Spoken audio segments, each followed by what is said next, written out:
Hello friends, कैसे हैं आप लोग। उम्मीद करता हूँ कि आप सब अपने घरों में अच्छे होंगे। इन्हीं शुभकामनाओं के साथ आज हम लोग पढ़ना प्रारंभ करते हैं ताम्रपाषाण काल। इससे पहले 5 ऑब्जेक्टिव प्रश्न हल करेंगे जो कि महत्वपूर्ण परीक्षाओं में पूछे गए हैं और देखेंगे कि किस प्रकार प्रश्न पूछे जाते हैं और हमें उनका उत्तर किस प्रकार चूज करना है।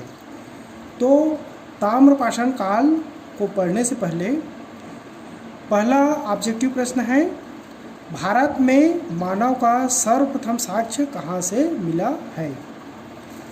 हमारा ऑप्शन है ए नर्मदा घाटी, बी नीलगिरी पहाड़ियाँ, सी हिमालय की तराई और डी शिवालिक पहाड़ियाँ।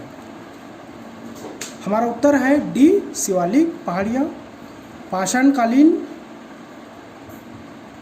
लेक्चर में हम लोगों ने देखा है कि शिवालिक पहाड़ियों से ही भारत में मानव का प्रथम साक्ष्य प्राप्त हुआ है।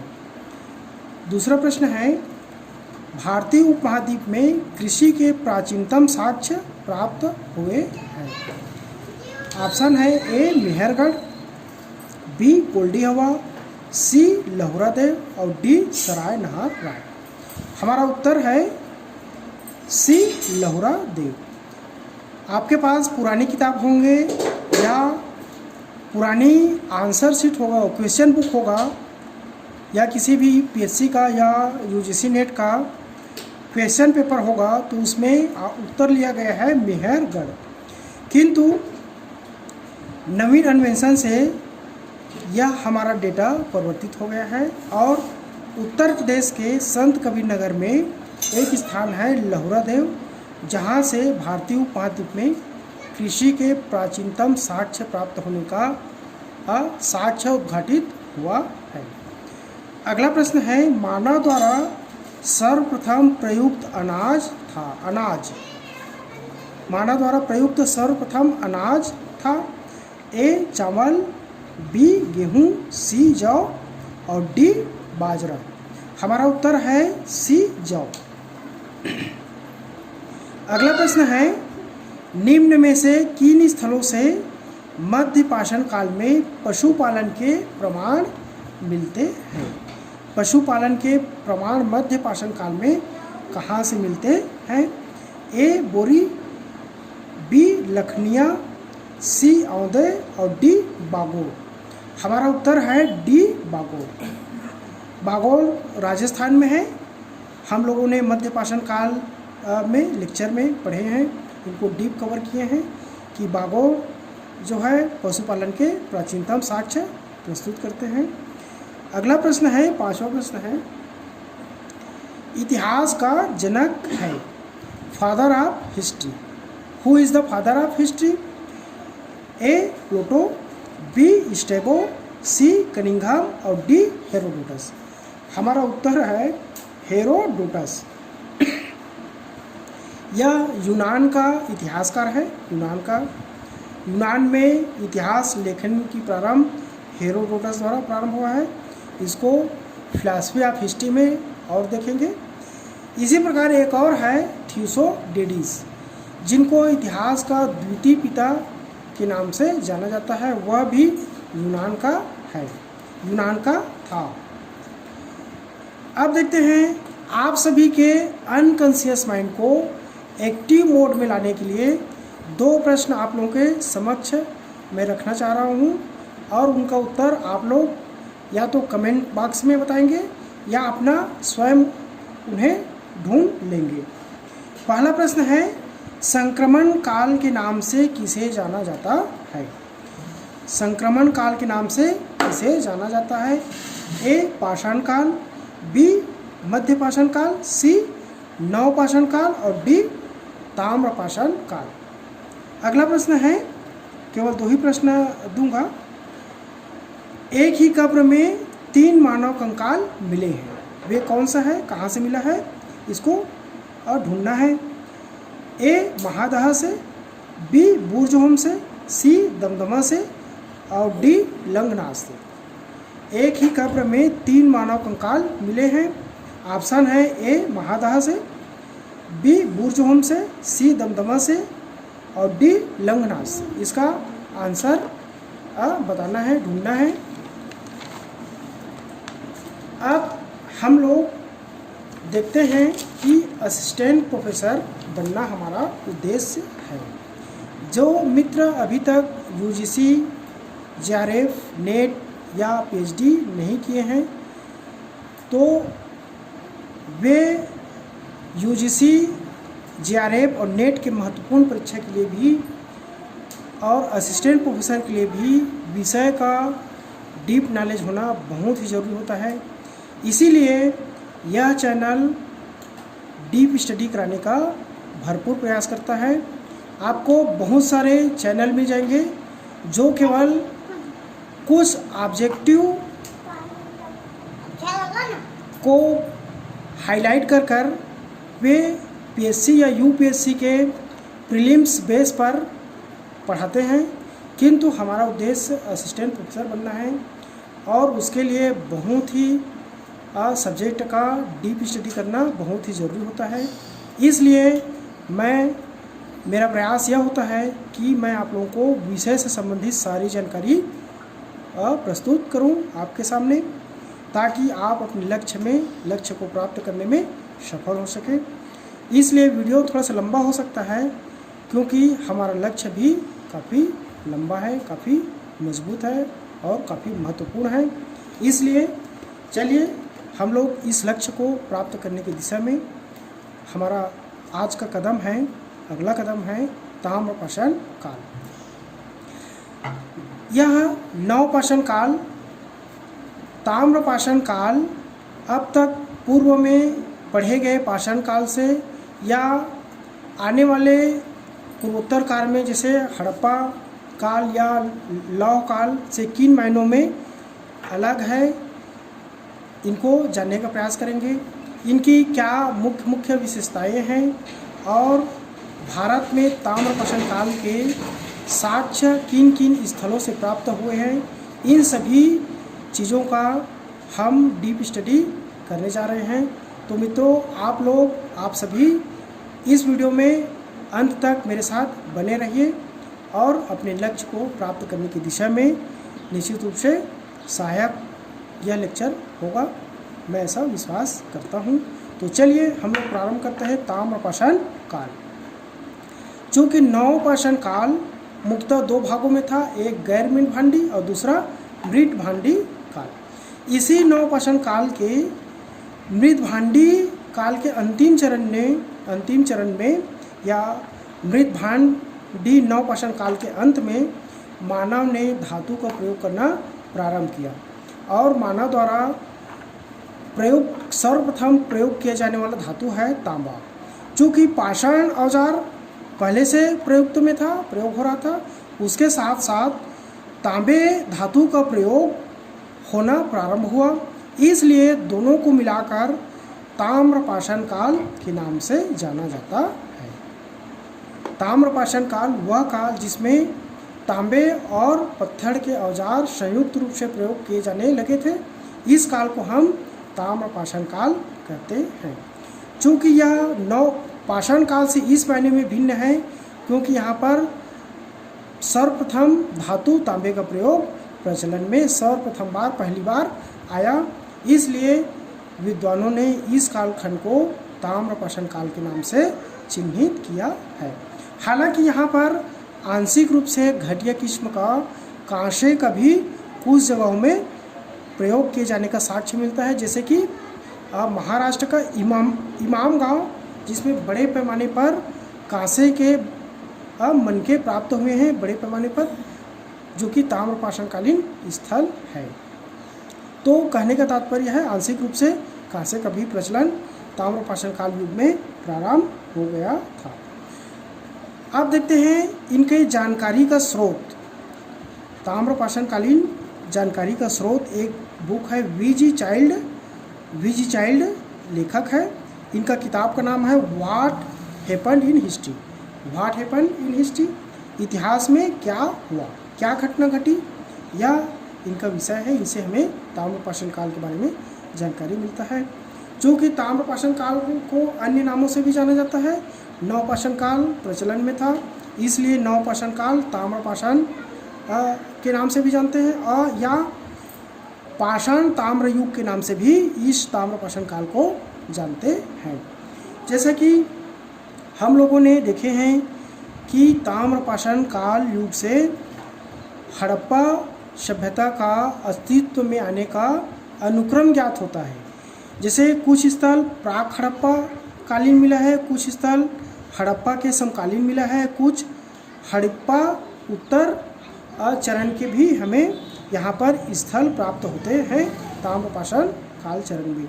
जैसे कि प्राक हड़प्पा स्थल कौन कौन से हैं? कालीबंगा राजस्थान में, बनावली ये हरियाणा में है, कोट दीजी पश्चिम उत्तर भारत में, आमरी एक अन्य जगह है जो कि सभी जानते हैं कि यह चारों जगह हड़प्पा काल का है, लेकिन इसकी शुरुआत, इसका अनुक्रम ताम्रपाषाण काल में इनका बीजारोपण होने का साक्ष्य मिलता है। हड़प्पा के समकालीन है गणेश्वर राजस्थान में, और बालाथल।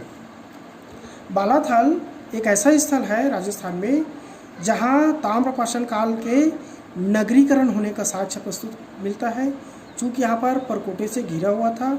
साथ ही साथ बालाथल में उसके बस्ती जो है, बस्ती के चारों ओर गड्ढे खोदे गए थे, यानी कि दुर्ग बनाने का यहाँ पर साक्ष्य मिला है बालाथल से। हड़प्पा उत्तर चरण में हम लोग देखेंगे रंगपुर, ये गुजरात में है, और दैमाबाद ताम्रपाषाण कालीन सबसे बड़ा ग्रामीण शहर है, ग्रामीण बस्ती है, सबसे बड़ा बस्ती है। अब यह जो ताम्रपाषाण काल का स्थल है जो कि भारत में कहाँ कहाँ पाया गया है, उसको हम लोग मैप में समझने का प्रयास करेंगे, मैप के माध्यम से समझेंगे। हम लोगों ने अभी बतलाए हैं, आप लोग देखे हैं कि जोधपुर या राजस्थान में है, उसके नीचे में है गणेश्वर, 9 आहाड़। यह जो आहाड़ है वह ताम्रपाषाण काल का महत्वपूर्ण स्थल है जो कि राजस्थान में है। इनकी एक महत्वपूर्ण विशेषता है, यहाँ ताम्र शोधन करने का कारखाना या केंद्र के रूप में ज्ञात होता है। चूँकि यहाँ पर ताम्र शोधने का मलबा, बहुत सारे मलबा ढेर के ढेर प्राप्त हुआ है आहाड़ से, और इनका आहाड़ का प्राचीन नाम है ताम्रवती। ताम्रवती यानी कि तांबे वाली स्थान ये आहाड़ है। इनको हम उत्तरोत्तर रूप में विस्तृत रूप से आगे डीप स्टडी करेंगे। वहीं राजस्थान में है गिलूंद, एक अन्य जगह है, और बालाथल जिसके बारे में अभी आप लोगों ने सुने हैं। वहीं गुजरात में है रंगपुर, उत्तर प्रदेश में है अतरंजी खेड़ा। आप देखते हैं मध्य प्रदेश में कायथा, एरन, नौदा टोली है ना, ये सब मध्य प्रदेश में है। कायथा, मालवा, कायथा, एरन और नौदा टोली मध्य प्रदेश में है। उसके बाद महाराष्ट्र में अन्य जगह है नासिक, जोरवे संस्कृति, आगे हम लोग डीप स्टडी करेंगे। दैमाबाद, इसके बारे में हमने बताए हैं कि यह सबसे बड़ा ताम्रपाषाण कालीन स्थल है। नेवासा, चंदौली, इनाम गाँव। दैमाबाद और इनाम गाँव 2 ऐसे जगह हैं जहाँ से ताम्रपाषाण कालीन नगरीकरण के साक्ष्य प्राप्त होते हैं। वहीं औवे गाँव पूर्वोत्तर भारत में सौगोड़ा और बिहार में चिराग, यहाँ से ताम्रपाषाण कालीन साक्ष्य प्राप्त हुए हैं। और बहदराबाद एक अन्य जगह है जहाँ से ताम्रपाषाण कालीन साक्ष्य मिलते हैं।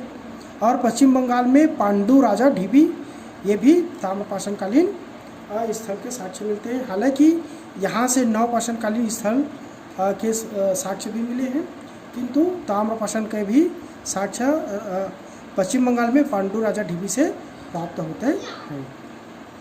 इनकी मुख्य विशेषता ताम्रपाषाण काल के बारे में देखते हैं। इनकी क्या मुख्य विशेषता थी? जैसे मृदभान मुख्यतः काले व लाल रंग के होते थे, जिनको स्थानीय स्तर पर जैसे इनाम गांव में, दैमाबाद में उनको चित्रित किया गया था। अर्थात काले और लाल मृतभांड जो कि चित्रित होते थे, चित्रित काले व लाल मृतभांड ताम्रपाषाणकालीन संस्कृति की विशेषता है। यहाँ पर देखते हैं यह ताम्रपाषाणकालीन विशेषता मुख्यतः ग्रामीण संस्कृति था। इनके मकान आयताकार होते थे एवं वृत्ताकार होते थे जो कि मिट्टी के गारे से बनाए जाते थे। ताम्रपाषाणकालीन मकान जो आयताकार एवं वृत्ताकार होते थे जो कि मिट्टी के गारे से बनाए जाते थे। यहाँ पर व्यापार एवं वाणिज्य के साक्ष्य मिलते हैं जो कि वे वस्तु विनिमय पर आधारित होते थे, यानी कि वस्तु को अदला बदली कर वे व्यापार करते थे। जैसे चना के बदले गेहूँ ले लिया या गेहूँ के बदले अनाज ले लिया, चावल ले लिया, इस प्रकार वस्तु विनिमय के द्वारा यहाँ पर व्यापार होते थे। वहीं ट्रेडमार्क का साक्ष्य भी यहाँ से प्राप्त होता है। ट्रेडमार्क यानी कि व्यापार करने का व्यापारी अपना एक चिन्ह बना लेते थे, जैसे कि वर्तमान में ISI मार्क होता है। ISI मार्क जिसमें लगा होता है उनको एक अच्छा वस्तु माना जाता है। उसी प्रकार इस समय भी ट्रेडमार्क का प्रचलन होने का साक्ष्य मिलता है। वहीं रंगपुर, दैमाबाद, इनाम गाँव, आहार यह महत्वपूर्ण व्यापारिक स्थल हैं। ताम्रपाषाणकालीन महत्वपूर्ण व्यापारिक स्थल हैं। अब इन सारे जगहों को देखेंगे। अब देखते हैं इनका कालक्रम क्या था। आहार संस्कृति का कालक्रम है 2800 ईसा पूर्व से 1500 ईसा पूर्व तक। सभी का BC में है, ईसा पूर्व में है। आहार संस्कृति 2800 ईसा पूर्व से 1500 ईसा पूर्व में। काथा मध्य प्रदेश में 2450 से 1700 BC में। मालवा मध्य प्रदेश में 1900 से 1400 BC में। शावाल्दा 2300 से 2000 BC में। जोरवे संस्कृति 1500 से 900 BC में। एक चीज़ और है, आहार ताम्रपाषाणकालीन सभी संस्कृतियाँ 1200 BC के आसपास विलुप्त हो गए थे, किंतु जोरवे संस्कृति 900 या 700 ईसा पूर्व तक अस्तित्व में था। अगला है प्रभास संस्कृति 2000 से 1400 BC। अगला है रंगपुर जो कि गुजरात में है 1700 से 1400 BC। यह इनका काल निर्धारण है। अब इन सारी चीज़ों को हम लोग अपने उद्देश्य के दृष्टिकोण से विस्तृत रूप से पढ़ने का प्रयास करेंगे। पहला है दक्षिणी राजस्थान में आहार संस्कृति। इनकी क्या क्या विशेषता है। चूँकि यह राजस्थान में बनास नदी के तट पर है, इसलिए इसका द्वितीय नाम बनास संस्कृति भी है। अगर परीक्षा में पूछा जाता है आहार संस्कृति तो वही बनास संस्कृति है। दोनों एक ही संस्कृति के दो नाम हैं। आहार संस्कृति के दो कालक्रम थे, 3 चरण मिले हैं। पहला A 2580 में, दूसरा B 2080 में और C है 1500 BC में। सभी BC में है। जो कि आहार जो है राजस्थान में उदयपुर के निकट है। यहाँ के विशेषता है, आहार प्रथम ताम्रपाषाणकालीन स्थल है जहाँ से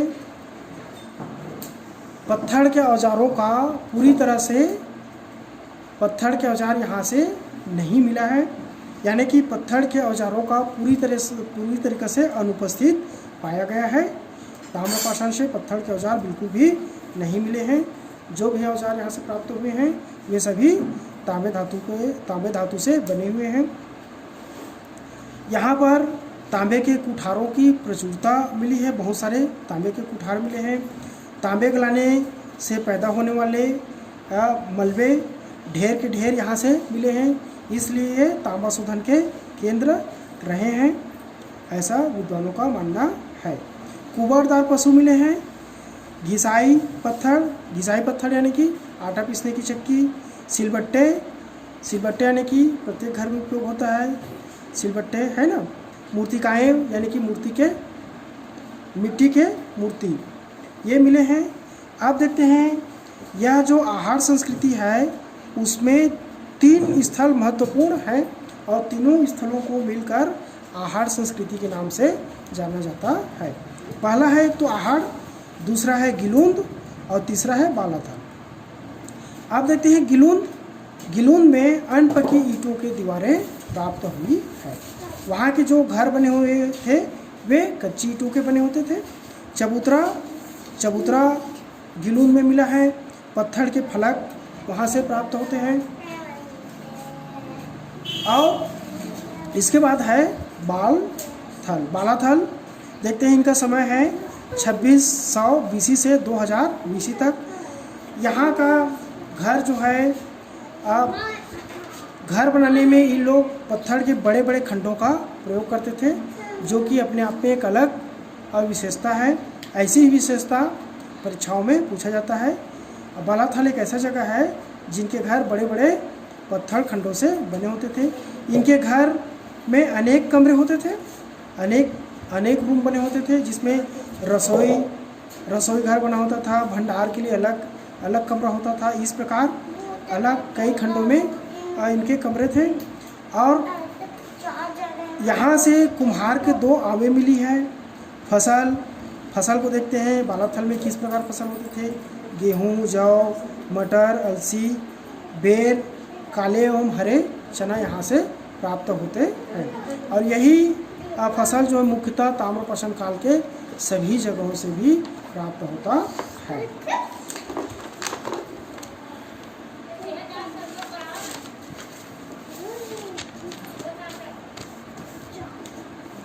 आप देखते हैं आहार की फसल क्या क्या है। गेहूँ, चावल, ज्वार, बाजरे और एरका जो है आहार में पैदा किए जाते थे। ये तांबे के स्रोत, आहार को तांबे की आपूर्ति कहाँ से होती है? अरावली पर्वत से। और यहाँ पर पशु क्या क्या पाए जाते थे? कुबड़ वाले पशु पाए जाते थे, जैसे कुक्कट, घरेलू गधे, भैंस, बकरियाँ, सुअर आदि आहार से प्राप्त हुए हैं। इनके घर जो है पत्थर के बने होते थे या मिट्टी या सरकंडे के बने होते थे, जो कि अनपकी ईंटें होते थे, कच्ची ईंटें के बने होते थे। इनके घर बने होते थे इस प्रकार। कुछ घर जो है पत्थर के मिले हैं और कुछ मिट्टी या सरकंडे के बने होने के साक्ष्य मिलते हैं आहार से। आहार का प्राचीन नाम है ताम्रवती यानी कि तांबे वाली जगह। यह अनेकों बार परीक्षा में पूछा गया है। इसी प्रकार कुछ अन्य विशेषताएं हैं, जैसे नवदा टोली मध्य प्रदेश में है। ताम्रपाषाण कालीन सभी अनाज मिलने का साक्ष्य हमें नवदा टोली से मिलता है।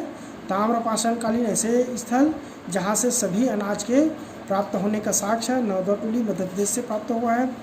बालाथल जहाँ से 1 परकोटे मिले हैं, और यह जो बस्ती है उसके बाहर जो है गड्ढे खोदे होते थे, जैसे कि बुर्ज बने होते थे, जो कि नगरीकरण का साक्ष्य प्रस्तुत करता है। आहार संस्कृति की बस्तियाँ जो है मालवा संस्कृति की तुलना में काफ़ी बड़ी होती थी। आगे देखेंगे मालवा संस्कृति जो कि मध्य प्रदेश में है, आहार संस्कृति राजस्थान में है, दोनों में क्या अंतर है इसको समझेंगे। तो आहार संस्कृति जो है मालवा संस्कृति की तुलना में काफ़ी बड़ी होता था, अर्थात मालवा संस्कृति छोटी होता था। अब देखते हैं मध्य प्रदेश में ताम्रपाषाण कालीन संस्कृतियाँ। पहला है कायथा संस्कृति। कायथा संस्कृति मुख्यतः 4 स्थानों को मिलाकर कायथा संस्कृति के नाम से जाना जाता था। पहला नवदा टोली, दूसरा एरन, तीसरा नागदा और चौथा कायथा। ये चारों जगह मिलकर संयुक्त रूप से कायथा संस्कृति के नाम से जाना जाता था। यह बहुत कम मिला है। इनकी बस्तियां जो है कायथा संस्कृति की बस्तियां संख्या की दृष्टि से बहुत कम है, यानी कि कायथा संस्कृति है वहाँ पर घर जो है बस्तियाँ जो है कम बसे हुए थे। यहाँ पर बसाहट के कम साक्ष्य मिलते हैं। और जो कि मध्य प्रदेश में चंबल, ये नदी है काली घाटी, काली सिंध, नर्मदा, क्षिप्रा, बेतवा आदि नदियों के सिंचित क्षेत्र में ताम्रपाषाण संस्कृतियाँ फलीभूत हुई थी। जो कि यह जितने नदी बताए हैं यह मध्य प्रदेश में है, और इसीलिए इस संस्कृति को मालवा संस्कृति की समृद्धि का कारण भी माना जाता है और मालवा संस्कृति के नाम से भी जाना जाता है। यानी कि कायथा संस्कृति जब उत्तरोत्तर क्रम में विकसित होता है तो वही संस्कृति मालवा संस्कृति के नाम से जाना जाता है। इनमें देखते हैं कायथा संस्कृति का प्रथम स्थल है नवदा टोली। जो कि नर्मदा नदी के दक्षिणी तट में स्थित है और इनका समय है 2020 से 1600 BC। 2020 से 1600 BC इनका समय है। पाषाण फलक उद्योग व तांबे के औजार संयुक्त रूप से यहाँ से प्राप्त होता है। चूँकि हम लोग पढ़ रहे हैं ताम्र पाषाण काल, तो निश्चित रूप से पाषाण औजार के साथ साथ तांबे का औजार भी सभी स्थलों से प्राप्त होता है। यह इनकी विशेषता है। और पशु, भेड़, बकरियां, सुअर यहाँ से प्राप्त हुए हैं, उनके साक्ष्य प्राप्त हुए हैं नवदा टोली से। अब देखते हैं इनकी नवदा टोली की विशेषता क्या है। चित्रित काले व लाल मृतभांड, यही चित्रित काले व लाल मृतभांड ताम्रपाषाण काल की मुख्य विशेषता है। एक विशेष प्रकार का लाल पालिश वाले मृतभांड मिले हैं जिन्हें काले रंग से चित्रित किया गया है, सजाया गया है और इस कारण इसको मालवा संस्कृति की नाम से एक अलग संस्कृति का पहचान मिला है। चूँकि लाल पालिश वाले मृतभांड है, अभी तक देखे लाल और काले संयुक्त होते थे, लेकिन एक अन्य विशेष मृतभांड है जो कि लाल पालिश से बने होते थे जिनको काले रंग से चित्रित किया गया है और यह मालवा संस्कृति के नाम से जाना जाता है। दूसरे चरण से नवदा टोली या कैथा संस्कृति के दूसरे चरण से चावल की खेती के साक्ष्य मिलते हैं। तीसरे चरण में मनुष्य ने आप्रवजन करना प्रारंभ कर दिया था, यानी कि एक स्थान से दूसरे स्थान पलायन करना प्रारंभ कर दिया था। पलायन करने का साक्ष्य यहाँ से मिलता है। और अन्य विशेषता है चाक पर बने हुए लाल मृतभांड, जो कि चाक पर बना होता था, जिनको काले अलंकरण किए जाते थे और इसीलिए इस संस्कृति को अन्य नाम दिया गया है जोरवे मृतभांड। जोरवे मृतभांड के नाम से भी इसको जाना जाता है। अब देखते हैं फसल क्या क्या होता था कैथा संस्कृति में। चावल, कई प्रकार के दालें जैसे मसूर, काला चना, हरा चना, मटर, अलसी, बेर और हर्रे, ये कैथा संस्कृति में इस प्रकार के फसल पाए जाते थे।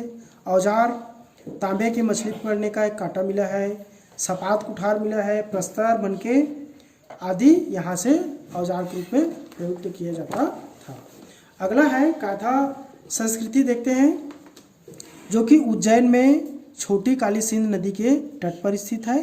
कैथा उज्जैन में, मध्य प्रदेश में उज्जैन, यहाँ पर क्षिप्रा नदी है, यहाँ पर ही आपका बहुत ही महत्वपूर्ण मेला होता है। कौन सा? एक मेला होता है यहाँ पर जिनको कुंभ का मेला, छोटे कुंभ का मेला क्षिप्रा नदी के तट पर होता है, जो कि भारत में काफ़ी फेमस है।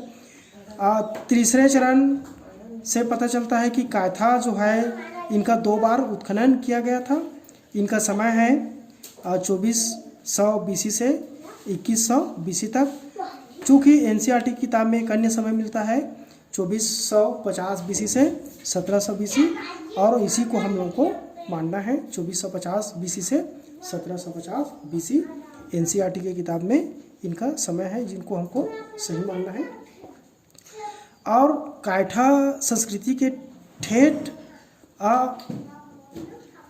ठेठ विशेषता क्या है, यानी कि ताम्रपाषाणकालीन अन्य स्थलों से कैथा जो है किस मायने में अलग है।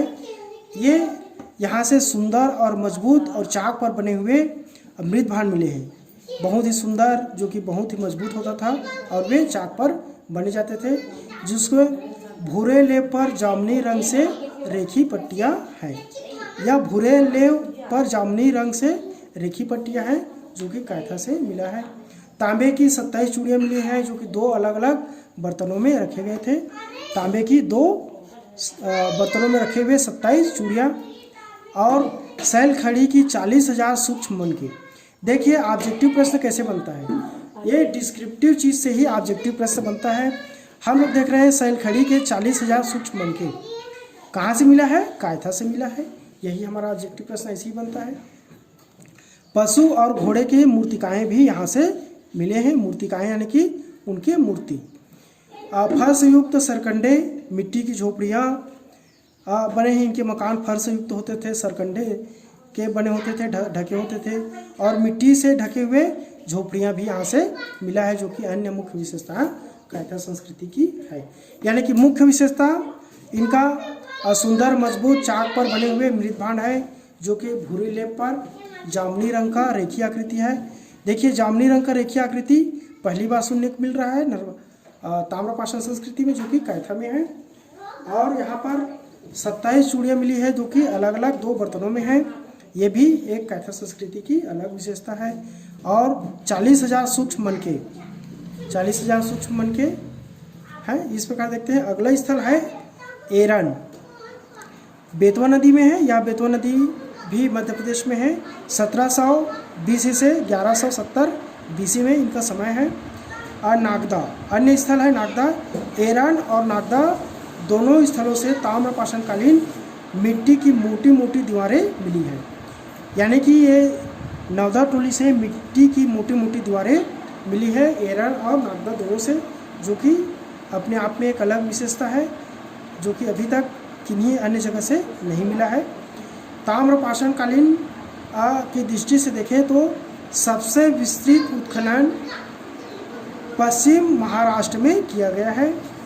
पश्चिम महाराष्ट्र ताम्रपाषाण कालीन ऐसा स्थल है जिनका सर्वाधिक रूप से विस्तृत उत्खनन किया गया है, जैसे जोरवे, प्रकाश, बहल, नेवासा, दैमाबाद, चंदेली, सोनेगांव, इनाम गांव आदि महाराष्ट्र का में पाए जाने वाले ताम्रपाषाण कालीन स्थल है जिनका सर्वाधिक उत्खनन किया गया है। केवल दैमाबाद में ताम्रपाषाण कालीन संस्कृति के सभी अनुक्रम देखने को मिलता है।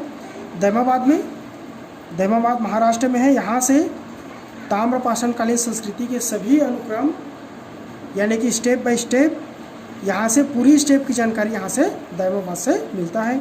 अगला है सवालदा संस्कृति। सवालदा संस्कृति जो है दैमाबाद का एक महत्वपूर्ण स्थल है जहाँ से दैमाबाद संस्कृति की शुरुआत होती है, वह सवालदा संस्कृति से होता है। यानी कि दैमाबाद संस्कृति को हम दूसरे नाम में सवालदा संस्कृति भी कह सकते हैं, जिनका समय है 3000 ईसा पूर्व के मध्य यानी कि 2500 BC इनका सवालदा संस्कृति का समय है। और यह दैमाबाद का एक महत्वपूर्ण स्थल है जो कि महाराष्ट्र में है। इनका मृत भांड सूक्ष्म पाषाण फलक उद्योग के बने होते थे। मृत भांड बनाए जाते थे और सूक्ष्म पाषाण फलक उद्योग यहाँ से मिला है। तांबे के कंगन मिला है और 4 मनके मिले हैं, शंख मिला है और इंद्रगोप मिला है, सैलखड़ी, पकी मिट्टी, गोमेद के लिंग मिला है, हड्डियों के औजार और एक पुरोहित का घर। इतना सब सवालदा संस्कृति से मिला है जो कि अन्य किसी संस्कृति से नहीं मिला है। कुछ विशेषता जैसे कि तांबा के कंगन, 4 मनके, शंख और गोमेद के ये लिंग, ये सब हड्डियों के औजार यहाँ से मिलता है। और एक पुरोहित के घर, यह भी सवालदा संस्कृति में प्राप्त हुआ है। अगला है दैमाबाद के बारे में देखेंगे। इनकी ख्याति भारी संख्या में कांसे की वस्तुओं के लिए है। दैमाबाद की विशेषता या ख्याति इनकी कांसे की वस्तुएं प्राप्त हुई है। चूँकि हड़प्पा सभ्यता को कांस्य युगीन सभ्यता कहा जाता है, किंतु ताम्रपाषाण कालीन स्थल में दैमाबाद में कांसे का प्रयुक्त होने का साक्ष्य मिलता है। यह अपने आप में एक अलग विशेषता है ना। आप देखते हैं ताम्रपाषाण संस्कृति का दूसरा चरण जो है, चूँकि ताम्रपाषाण कालीन संस्कृति 3 चरणों में है और दूसरा चरण प्रारंभ होता है 2000 से 1600 BC में। 2000 से 1600 BC में प्रारंभ होता है। यह जो है हड़प्पा काल का है, जिसे इस समय हड़प्पा काल अस्तित्व में आ गया था। हड़प्पा संस्कृति अपने अस्तित्व में था। अब यहाँ पर देखते हैं इनकी विशेषता। दूसरे चरण की विशेषता है चाक पर बने हुए लाल उत्कृष्ट मृत भांड। यहाँ पर काले नहीं हैं, केवल लाल उत्कृष्ट मृत भांड है। दूसरी ताम्रपाषाण संस्कृति में लाल उत्कृष्ट मृत भांड है जो कि इनको दूसरे चरण के रूप में पहचान दिलाता है। और सैंधव सभ्यताकालीन स्थल थे, जैसे कि बटन के आकार के 2 सिर। यह हड़प्पा सभ्यता से प्राप्त हुआ है, लेकिन यह जो है द्वितीय ताम्रकालीन संस्कृति में भी 2 सिर प्राप्त हुए हैं जो कि बटन के आकार के हैं। इसमें 4 लिपि मिला है। और अंकित मृत भांड सैंधव संस्कृति के जैसे वहाँ का मृदभान होता था या ईंट होता था, 4:2:1 के अनुपात वाली कच्ची ईंटें मिली है, जो कि मुख्यतः हड़प्पा सभ्यता का विशेषता है, किंतु यह इस द्वितीय चरण से भी प्राप्त होता है। तांबे शोधने की भट्टी यहाँ से मिली है, ताम्र शोधन की भट्टी, सोने के मनके और मिट्टी के तराजू भी यहाँ से प्राप्त होता है। अन्य है तीसरा चरण है, तीसरे चरण को दैमाबाद संस्कृति के नाम से जाना जाता है। ताम्रपाषाण काल के तृतीय चरण, जिसको दैमाबाद संस्कृति के नाम से जाना जाता है। इनकी विशेषता है काले पालिश युक्त मृदभान। तीसरी चरण की विशेषता है काले पालिश युक्त मृदभान या पांडु रंग वाले मृदभान। सबसे पहली बार यहाँ से तीसरे चरण से राहु रत्न प्राप्त होता है, राहु रत्न का मनका प्राप्त होता है। अलंकृत हाथी की मूर्ति यहाँ से मिली है। ताम्रपाषाण कालीन तीसरे चरण से आहड़ अलंकृत हाथी की मूर्ति प्राप्त हुई है और तांबा शोधने की एक भट्टी भी यहाँ से प्राप्त होता है।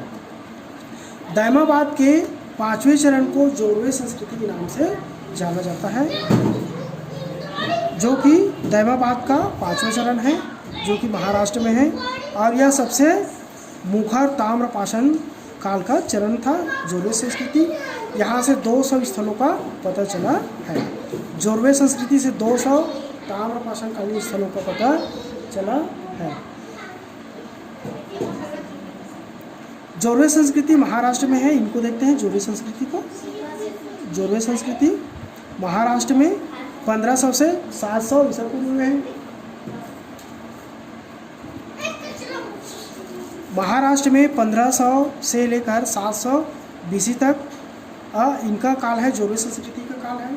जोरवे संस्कृति में नेवासा, चंदौली, सोनेगांव और इनामगांव, ये इतने स्थानों को मिलकर यह जोरवे संस्कृति कहलाता है। चूँकि सभी ताम्रपाषाण कालीन संस्कृति 1200 ईसा पूर्व में समाप्त हो गया था, किंतु जोरवे संस्कृति 700 ईसा पूर्व तक अपने अस्तित्व में था। यह एक महत्वपूर्ण विशेषता है। यहाँ से 200 स्थल प्राप्त हुए हैं। लाल मृदभान प्राप्त हुए हैं, जो कि काले रंग से चित्रित किया गया है और टोटीदार बर्तन मिला है और गोड़ीदार कटोरे भी मिला। यहाँ से गोड़ीदार कटोरे, तरह तरह के धंधे या लघु उद्योग के प्रमाण भी जोरवे संस्कृति से प्राप्त होता है, जैसे कसाई खाना, चूना घर, कुम्हार का घर या मनके बनाने का घर, एक गाड़ी वाला रथ यहाँ से मिला है। यानी कि लघु उद्योग का प्रमाण जोरवे संस्कृति से भी प्राप्त होते हैं। इनके घर जो है, एक घर मिला है जो कि अर्धवृत्ताकार मंदिर के समान था, इसलिए इसको अर्धवृत्ताकार मंदिर के रूप में पहचाने गए हैं। इनामगांव से जोरवे संस्कृति चरण की सबसे अधिक व्यापक तस्वीर उभरती है। इनामगांव जोरवे संस्कृति का एक स्थल है, जिसे सबसे व्यापक तस्वीर यहाँ से इनामगांव से प्राप्त होता है, जो कि नगरीकरण का साक्ष्य प्रस्तुत करता है।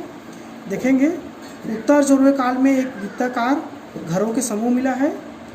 वृत्ताकार घर के समूह उत्तर जोरवे काल से प्राप्त हुआ है। प्रारंभिक जोरवे काल में एक सिंचाई नाला मिला है, सिंचाई वाला नाला, जो कि प्रारंभिक जोरवे काल से प्राप्त हुआ है। जोरवे संस्कृति मूलतः ग्रामीण संस्कृति थी। और दैमाबाद और इनामगांव, दैमाबाद महाराष्ट्र में है और इनामगांव भी महाराष्ट्र में है।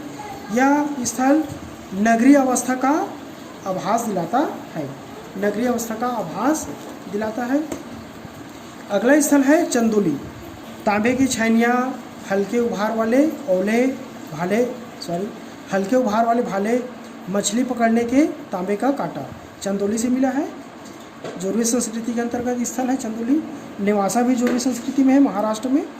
यह पत्थर का कुठार का कारखाना था नेवासा।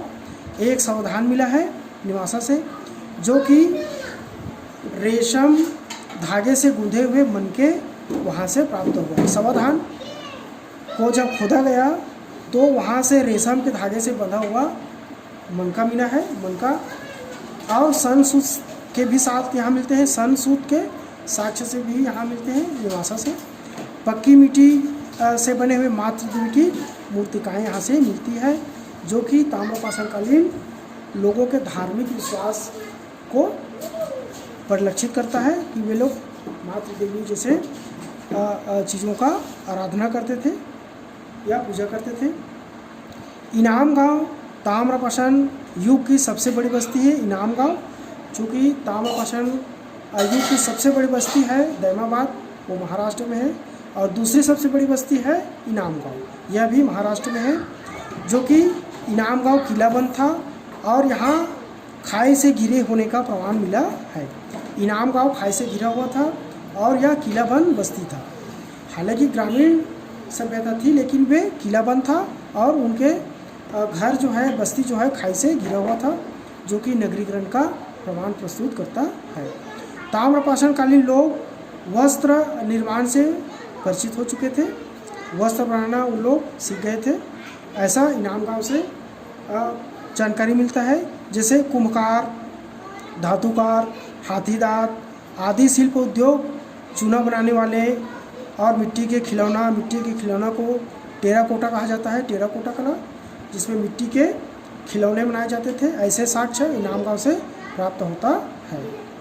अब यहाँ देखते हैं पूर्वोत्तर भारत में बिहार में चिराद, सेनुवार और सोनपुर, ताराडी ऐसे स्थल है जहाँ से ताम्रपाषाण कालीन साक्ष्य प्राप्त होते हैं।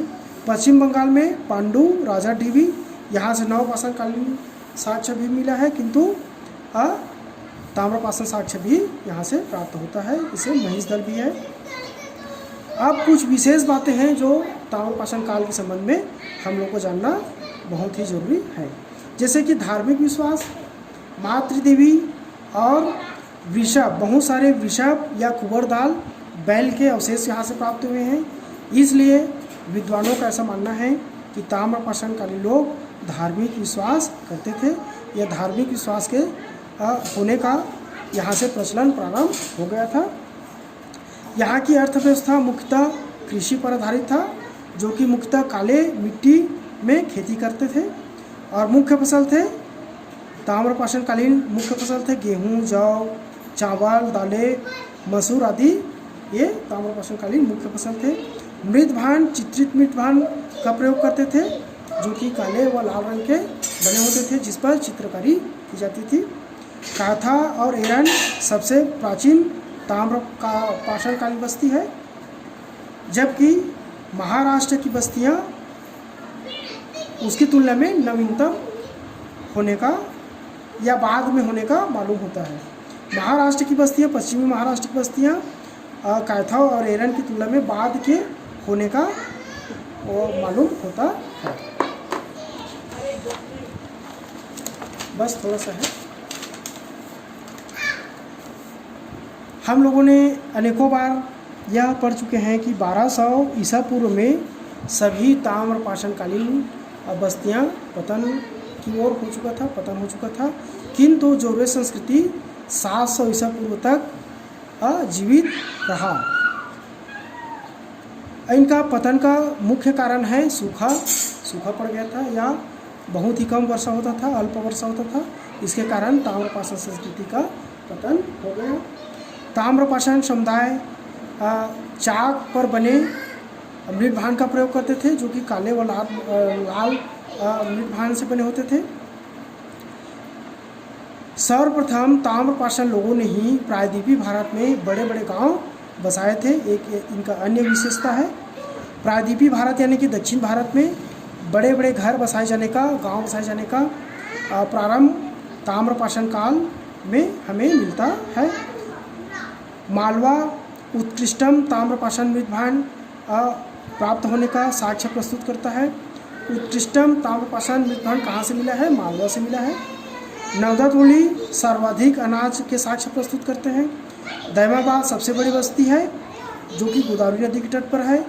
यहाँ कलश में समाधान किए जाने का साक्ष्य प्रस्तुत करता है दैमाबाद में, यानी कि मृत्यु होने पर एक कलश में डालकर उत्तर और दक्षिण दिशा में अपने ही घर के आंगन में दफना दिया जाता था। कोटदीजी, अमरी, कालीबंगा, गणेश्वर हड़प्पा संस्कृति के उदय के साक्ष्य प्रस्तुत करते हैं। और ताम्रपाषाण कालीन संस्कृति मूलतः ग्रामीण संस्कृति थी। इस प्रकार ताम्र पाषाण संस्कृति को हम इस प्रकार अध्ययन करेंगे तो मेरा ऐसा विश्वास है कि हमसे कोई भी प्रश्न छूटेगा नहीं और हम अपने उद्देश्य को प्राप्त करने में निश्चित रूप से सफल होंगे। चूँकि वीडियो थोड़ा सा लंबा ज़रूर होता है, किंतु इसमें पूरी जानकारी लाने का मेरा प्रयास होता है ताकि हम अपने उद्देश्यों में सफल हो सकें। प्लीज़ मित्रों, मेरा यह प्रयास आप लोगों को अच्छा लगा हो तो प्लीज़ मेरे चैनल को सब्सक्राइब कीजिए, बेल आइकन को प्रेस कीजिए और इन्हें लाइक कीजिए और अपने दोस्तों के साथ अधिक से अधिक शेयर कीजिए ताकि अधिक से अधिक लोगों को उनका फ़ायदा मिल सके, मेरा यह प्रयास सफल हो सके और हम सब असिस्टेंट प्रोफेसर बनने के इस उद्देश्य को प्राप्त कर सके। इन्हीं शुभकामनाओं के साथ आज का यह वीडियो यहीं तक समाप्त होता है। अगले वीडियो में हम लोग देखेंगे कि प्राचीन भारतीय इतिहास के सिलेबस को क्रमगत रूप से अध्ययन करेंगे। कब किसको किस चीज़ को कब पढ़ेंगे, उसके पूरे यूजीसी के सिलेबस को हम लोग क्रमबद्ध रूप से प्रस्तुत करेंगे। मैं प्रस्तुत उनको करूँगा। अगले वीडियो में हम लोग प्राचीन भारतीय इतिहास के सिलेबस को देखेंगे क्रमबद्ध रूप से। तब तक के लिए जय हिंद, जय भारत।